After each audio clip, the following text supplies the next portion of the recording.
Hello and welcome back to another video. And in this video, we are going to be discussing the failure of Blockbuster. In today's time, where streaming your entertainment to your living room has become a very natural and common thing. It was not the same almost 20 years ago. Even before CDs were a thing of the common household, Blockbuster became a huge name in the movie rental industry for more than a decade or two. By 2004, more than 9,000 physical locations were being run by this massive organization. However, as of today, this mammoth of an organization is almost non-existent, and most people from the Gen Z has no clue of what it was or what impact it made at a point of time. How did Blockbuster reach this stage? What went wrong? In this video, we are going to be answering all these questions, so stay tuned till the end. Welcome to Schematic World. This is Shayantan Mukherjee helping you how to grow yourself today. If this is your first time on my channel and you want to learn more on how to develop entrepreneurial abilities, then start now by subscribing and clicking the bell notification to never miss an update. So without further ado, let's get right into the video.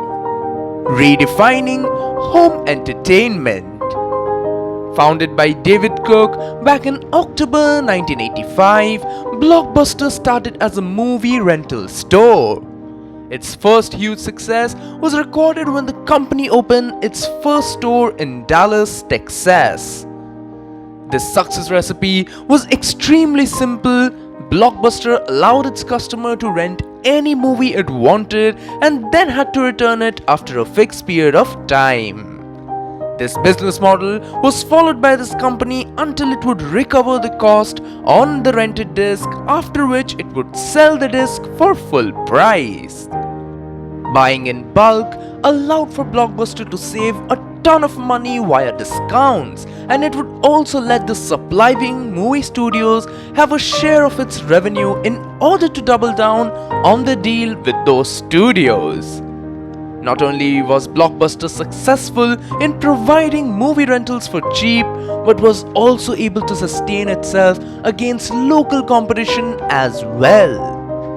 This business model soon hit the market, and consumers loved the fact that they could easily rent a movie and return it once they were done watching it. This allowed people with low income group as well as to enjoy movies sitting at home rather than to spend high amounts on movie tickets or wait for the movie to come on cable TVs. With over 2,000 stores within 3 years of its incorporation, Blockbuster soon became the largest video rental business in the United States. However, this was an era before the internet became an household normal.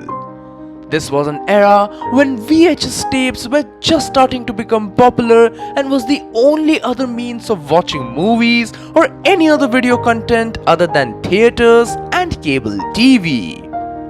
Using the means of franchising, Blockbuster slowly but steadily started to expand its operations. 3,600 stores to be exact by the end of 1993 was the number Blockbuster was sitting at. This also included local stores bought by Blockbuster in order to expand.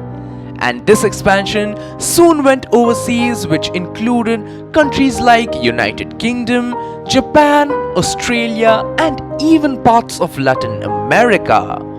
Soon enough, Blockbuster had started to raise a multi-billion-dollar business, which was also a result of the diversification into renting video games as well as music.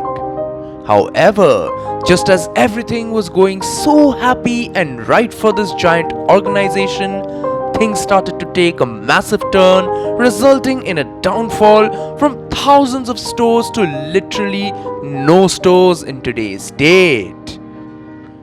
Why did Blockbuster fail? The reason for the downfall of this huge organization depends on many factors, it is not only Netflix but other deeper reasons as well. So let's go through them one by one. Number 1. Netflix and subscription model. Netflix did play a huge role in the decline of Blockbuster.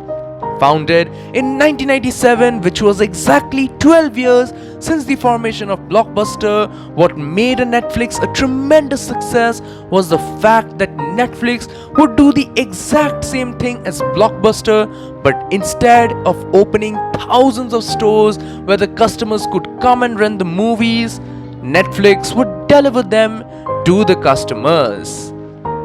And this was achievable by Netflix charging a monthly subscription fees from its customer to rent out as many movies as they wish to take.